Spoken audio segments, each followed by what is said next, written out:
don't even know where to start. Oh my God, I don't know where to start, but I'll start by saying hi and welcome to Life. Actually, I'm changing it. I'm changing it to Unscripted with Coach Khanyi. So welcome to Unscripted with Coach Khanyi. I am Coach Khanyi and I am coming to you from my new apartment in Randburg, Johannesburg. I moved back home. I live in South Africa. I live in South Africa. If you have followed me on social media, if you've watched a few of my videos on here, you will know that I don't live here. I feel like I need a glass of wine for this conversation, so I'm gonna go pour myself a glass of wine. Wine? I have some white wine. Can I get some white wine? I'm gonna get some white wine. The wine has been whining, but I don't know how I'm supposed to open this. Help me. I never seen, it's not supposed to be this hard, is it? Oh!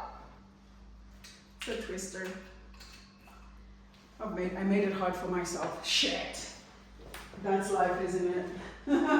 That's life, isn't it? We make easy things hard. I want to pretend that I've never had this channel before, and this is my very first video. You can still go watch other videos. They're pretty fire. We talk about some serious things, but I want to start over. Can we start over? I want to call myself the starting over queen. Like, I will start over. So I want to start over here. It was Life Unscripted. Now it is Unscripted with Coach Khanyi. And because we're starting over, I want to tell you about Khanyi. I want to tell you about Khanyi outside of Coach Khanyi because I feel like people don't know me. And I want to introduce myself to you. So hi, my name is Khanyi. For those of you that don't speak Xhosa or any of the South African languages, that means light. My name means light. I was named by my grandmother. And I'm from a small town called Kala in the Eastern Cape. I grew up there. I went to primary school there. And then I went to, what's it called now? In my time when we were using standard, I did standard 8 and up, which is grade 10 and up. Grade 10 and up? I'm not sure. Grade 10 and up in Queenstown. And so I grew up in the Eastern Cape. I went to university in Cape Town where I studied psychology. I was at the University of the Western Cape. You dopes! I glitched for a little bit, but that's okay. And then after that, I think this is the story of so many South Africans. I couldn't get a job and I felt so betrayed. I don't know if you felt this, but I felt so betrayed to graduate and to just not get a job after. I also did my master's in organizational behavior, which is part of the psychology faculty as well. And then, excuse me while I sip. And then I decided that I was going to move to South Korea. I decided that I was going through so much that what would make sense for me in my life was moving to South Korea. And so in 2010, I moved to teach English in South Korea, and I have not lived in the country since then, and now this is my big comeback. And it's been 15 years now.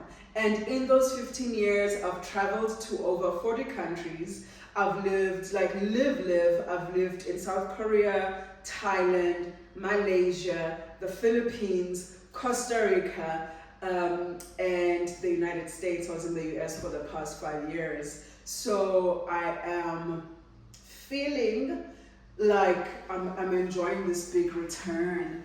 And also there's parts of me that are, someone taught me this word called repatriating. She was like, you're repatriating. I was like, oh my God, I am. And so I'm I just said it.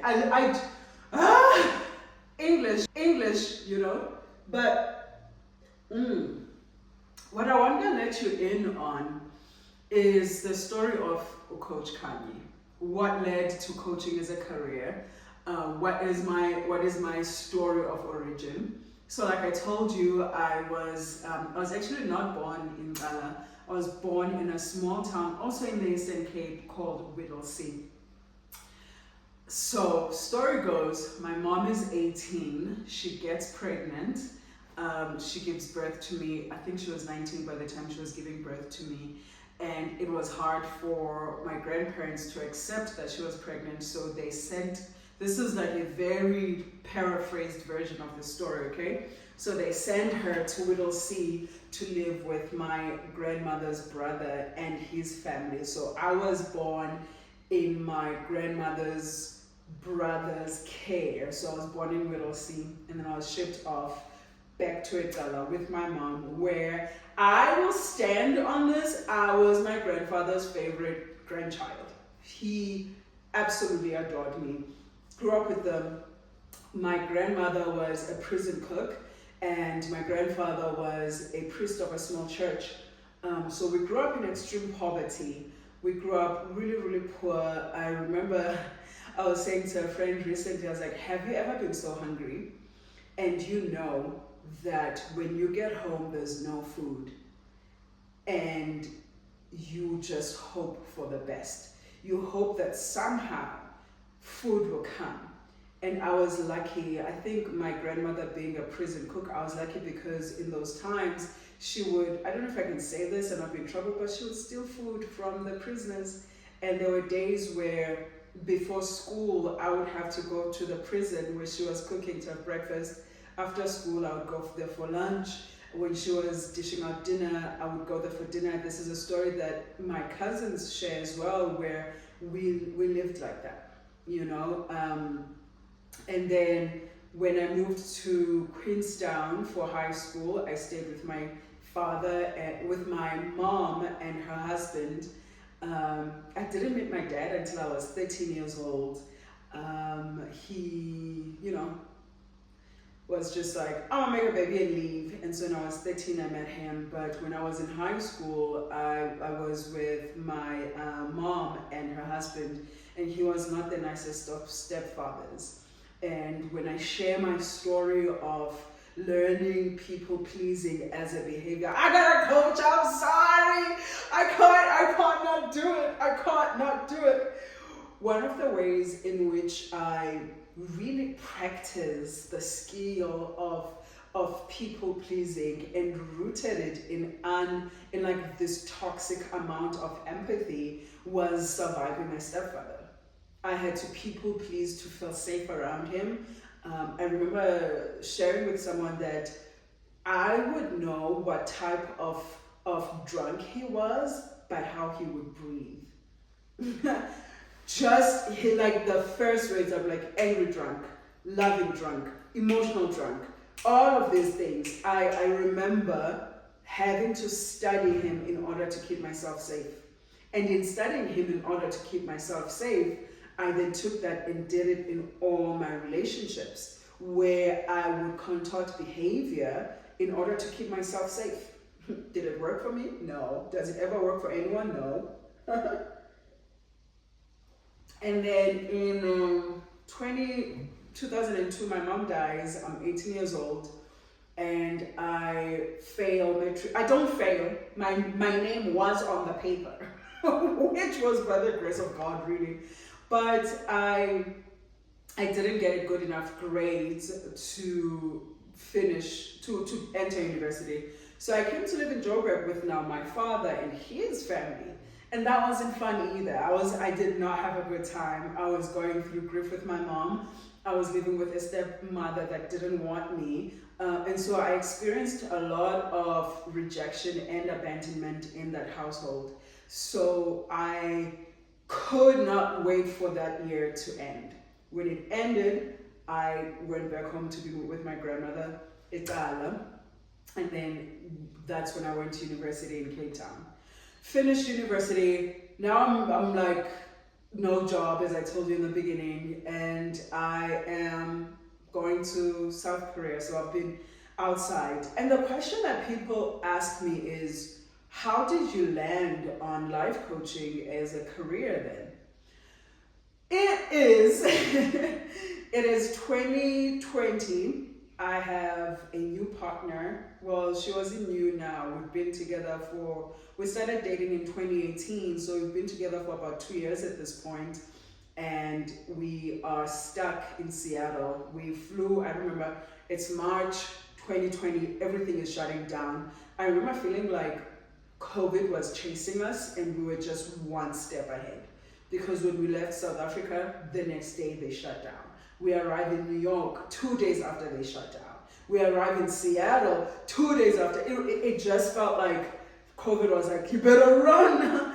And so we end up living in Seattle. I'm on a tourist visa and I can't work. It's COVID, I'm on a tourist visa. We are fully dependent on her. She can't work either because she used to be a hairdresser. So we're like properly struggling.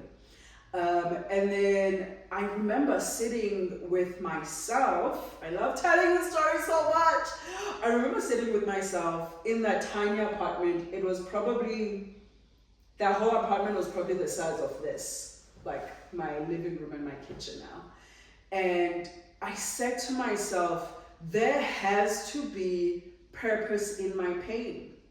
There has to be a reason why I went through everything that I went through from such a young age. There has to be a reason for the resilience that I built around it. There has to be a reason for how soft and kind and still hopeful I am after every single heartbreak that I experienced. Like, there had to be a thing that comes out of it. It could not have been all for nothing, right?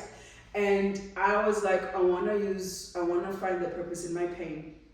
And so I sat with that as a statement for a few weeks, purpose in my pain.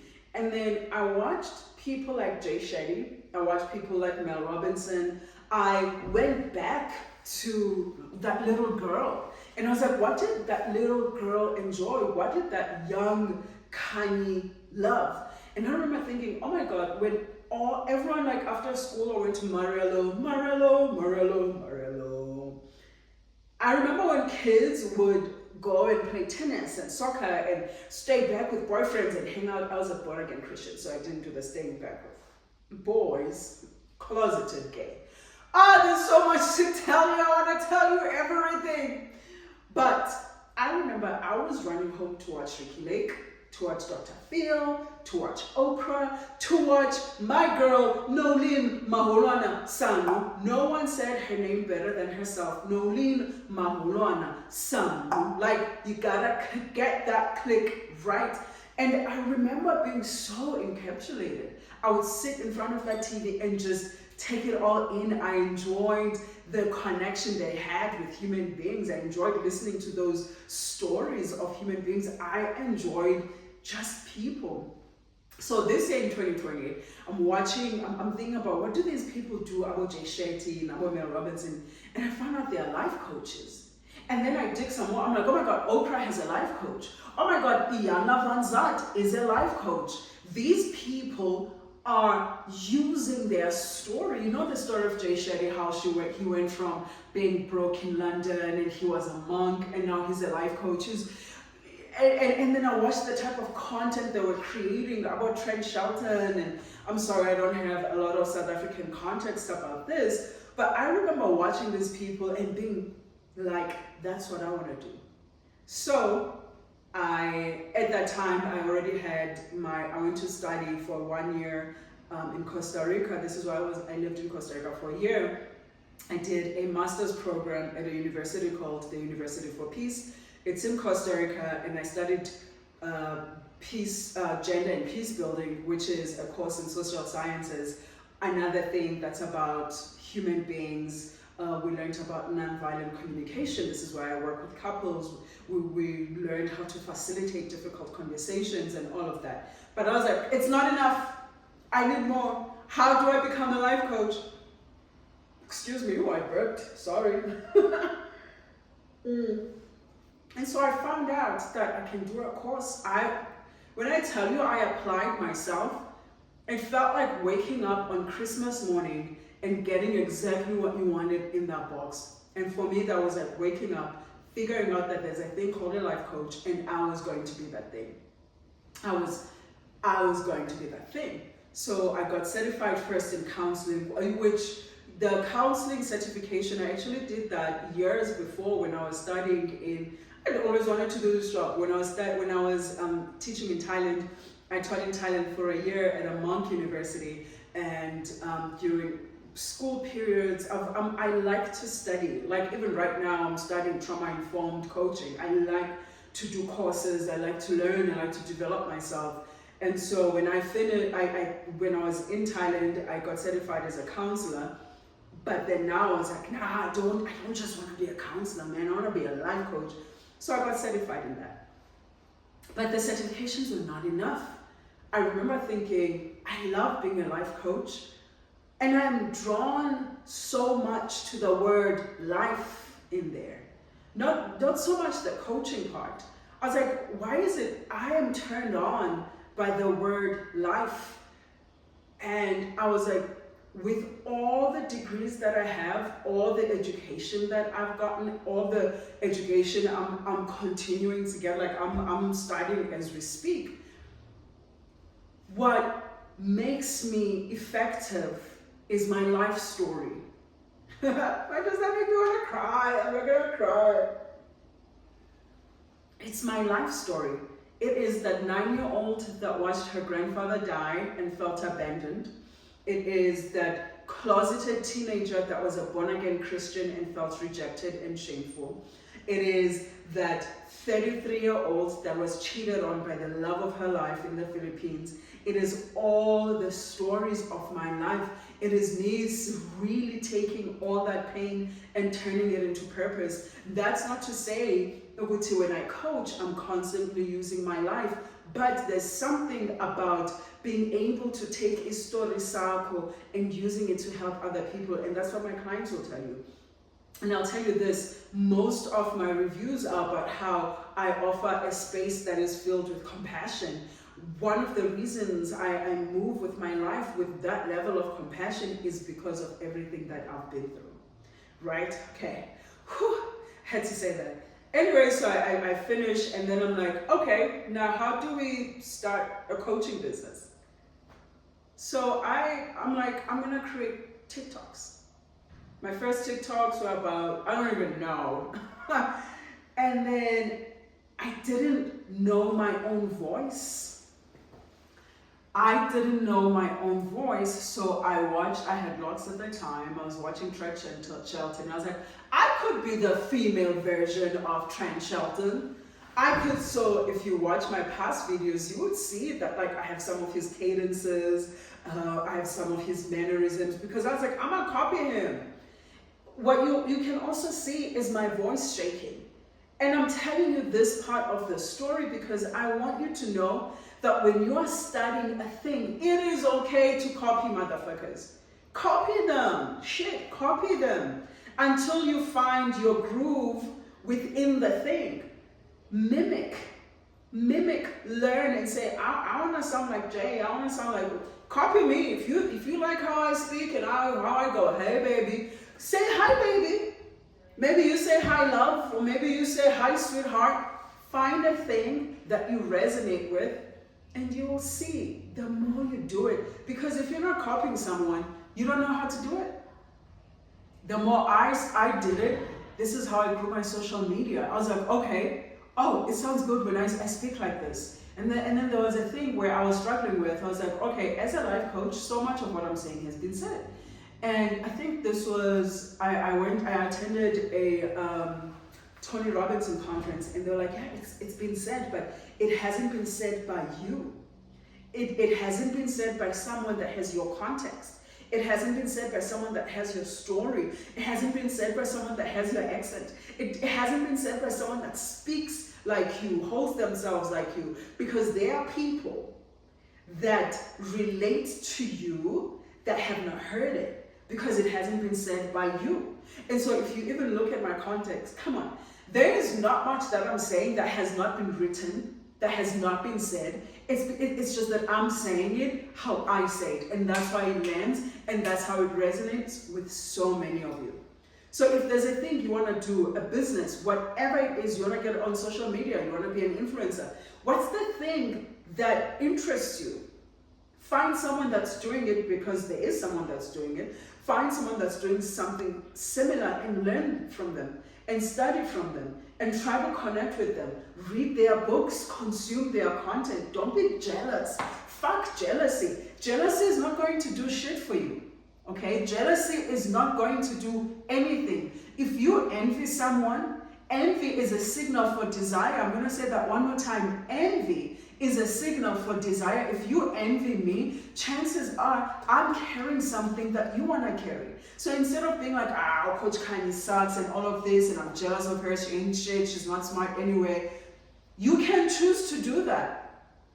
You can. Or you can be like everyone else in my DMs who's like, I want to do what you do, how can I do it? Mentor me. Do you know how many? And I'm going to start a mentorship program next year, early next year. We're opening it, we're running with it. Mentor me, because I want to do what you do. And I say, go read my books, consume my content. Let's do a webinar. Follow me on the things. Find my Facebook group. That's how you're going to learn. If you're going to be sitting there and you're going to be jealous of people that are doing the thing that you want to do, and you don't even know how they got there. You're jealous of someone and you don't even know all the shit that they have gone through to get to where you want to be. Be humble. Apply humility. There are people who are like, my English is better than her. Why does she get to? Be humble. Ask questions. Reach out. Oh my God, speaking of reaching out, there's an email I need to reply to someone that reached out. That's another thing. I don't have numbers. I'm just talking with you. Welcome to Unscripted with Coach Khanyi. And okay, so now I'm life coaching, social media is growing, but I don't know how to run the business side of things. I don't know how to turn the numbers, the following into clients. What do? I hire a business coach. I hire, you're sitting here being like, oh Coach Khanyi, buy a charger, you don't. I invested in dollars, so I don't even know. I can't tell you how much I've spent on therapy, on coaching, on books, I had to invest in myself first. I had to be my own client first, and that meant I had to invest. So when you figured out the thing, invest in yourself. It's not going to happen.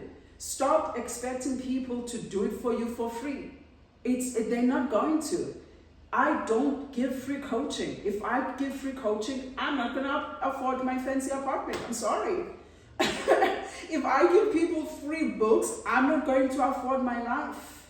And I don't work with people who want free coaching. Because when you pay attention. When you pay, there's an exchange of value. There's an exchange of, I put something in, I must get something out. I run webinars for free sometimes. And I've surrendered to those. Because I will get 100 people signing up for a webinar, and 10 will show up. 5 will show up. 2 will show up. Why? Because it's fucking free. And people don't value free things. So you want to turn your passion, your thing into a business. Invest in yourself. Learn how to do it. Pay someone to teach you. The mentorship program is not going to be free. Pay someone to teach you the thing. Right? How did we get here? I don't know. Oh, I'm going to pause while I'm thinking about it. Please subscribe to my channel. Give it a like. Give it a share. These conversations are going to be happening once a week. I have run out of excuses about my YouTube channel. Like 0. I mean, excuse -2, to be honest with you. So every single week, we are going to be having a conversation. And what I'm excited about, okay, there's my ADHD. The wall is white. I'm excited to have you guys see it as it builds and as the apartment comes together. That is who Coach Khanyi is. Coach Khanyi is someone that lives with an incredible amount of passion an incredible amount of self-awareness, self-compassion, self-love, empathy, truth, integrity. She's someone that's healing from a lot of stuff that happened to her, continues to. I'm not. Whew, listen. This week alone, okay? This week alone showed me how much healing I'm yet to do. But I am a space holder. I am a space holder. I am a facilitator. I am a coach. I am an accountability partner. I am someone that is truly invested in your humanity, truly invested in your healing, truly invested in helping you become the most powerful, the truest, the as healed as possible version of yourself, because we're going to keep growing. That means we're going to keep healing. So subscribe to the channel, check it out once a week. We're going to have different topics, and I am so excited to be on this journey with you. And I'll see you next week.